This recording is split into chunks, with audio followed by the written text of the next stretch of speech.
As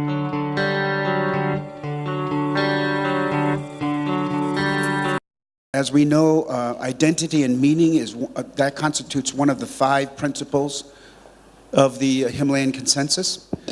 So today we're going to be addressing the basically continuity of meaning and preservation of the ecology. In cooperation with the Nepal Trust for Nature Conservation, the ex-King Mahendra Trust, nowadays called the NTNC, and with World Wildlife Fund, Nepal and Holland, and also in cooperation with the Department of National Parks and Wildlife Conservation of the government of Nepal, we try to double the tiger number. But how to double the tiger number is a matter of getting the habitat better. And to get the habitat better means that you need more deer also. The barasinga, the cheetal, the swamp deer, and so on, because this is tiger food. And the less deer you get, the less tigers you get. To get more deer, you need more grazing lawns. And since the parks are close to the local people to cut grass, the grazing lawns are slowly overtaken by sal forest, which is dense forest. And that is not good for grass, and that is not good for deer, so it's not good for tigers. So we need to do some ecological interventions, making larger grazing lawns. True knowledge lies at the roots. And if we let the locals lose the respect for that knowledge, the value for that knowledge, then we would have lost a civilization. So I'm learning from the locals, I'm learning from the paintings, I'm learning from the systems, and I'm trying to learn and share these systems again with the youth who have forgotten these systems. From my work experience, what we are mostly dealing with is harnessing local knowledge and using that, for our work here in the restoration of monuments, but also in the safeguarding of Nepal's art. So that's extremely important to us. And I have a few, critical remarks. Since we are at a crossroads right now, 2 years after the earthquake, not having made a lot of progress, trying desperately to, jumpstart and get moving on more projects. And what I've heard over and over again, that extremely talented, very well experienced craftspeople and artists are, for instance, not involved in the execution of These are local restoration work. Locals, yes. of course. And over the years, I made the acquaintance, of course, of many generations of workers. I mean, we are right now in the 3rd generation that I know of carvers from Bhaktapur, for instance. But hardly any of those highly skilled craftsmen can find employment simply because they're not paid adequately. So I don't want to dwell too much on that, but I think that's a very serious issue that needs to be remedied, simply because also the government, and I've heard the complaints from the government as well, are bound by very strict rules how to tender projects, how to award work to low-bidding contractors that are not necessarily really capable to deliver the quality of work the monuments deserve.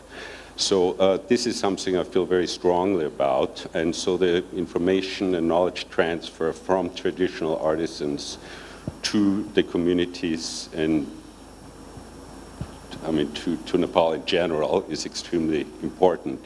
There is, of course, also knowledge transfer that happens the other way around.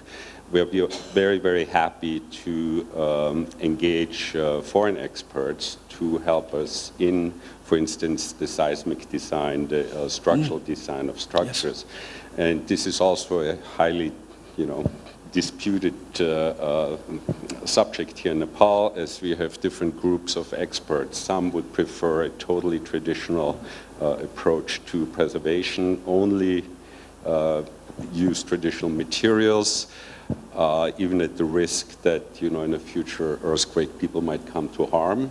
That seems to, rank lower on their list of priorities than sticking or adhering strictly to tradition. I personally see it a little bit more from a pragmatic way, that I think it's important to make buildings safe. And on that level, we are extremely glad to have highly experienced foreign engineers and architects supporting us in our work. So a key would be then that we're actually, in fact, talking about this. the traditional versus the expertise from outside, and how maybe it's really teamwork. Exactly. So it's not just one against the other. Yes, Obviously, yes. it has to, mash, and there have to be compromises at some level, needless to say. Yes. And clearly, never everybody will fully agree, but I think Yes. there needs to be much more discussion and much more tolerance exhibited on both sides to make the building restorations authentic and use tradition as much as possible, but also to make them safe and, needless to say, long-lasting. Nepal and Bhutan, we have many things in common. And one thing that we share is that we are mountain people, and also our state relies on tourism to bring in hard currency. Nepal's tallest, the world's highest mountain is in Nepal. And from my research, I found out that Mount Everest generated about $15 million in 2016. Please correct me if I'm wrong. Now, on the other hand, Bhutan's chosen a policy of conservation. We are one of the few countries, if not the only country in the world, that has a unique distinction of having a total ban on mountaineering.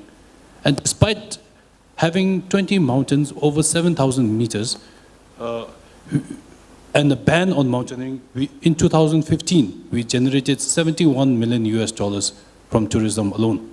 In 1998, because there's a highly sought after mountain, the Japan Alpine Club applied for a license to climb, to ascend Mount Everest, Mount Kankerpinsum from the Tibetan side. The Chinese graciously granted for a fee of $30,000 to $50,000.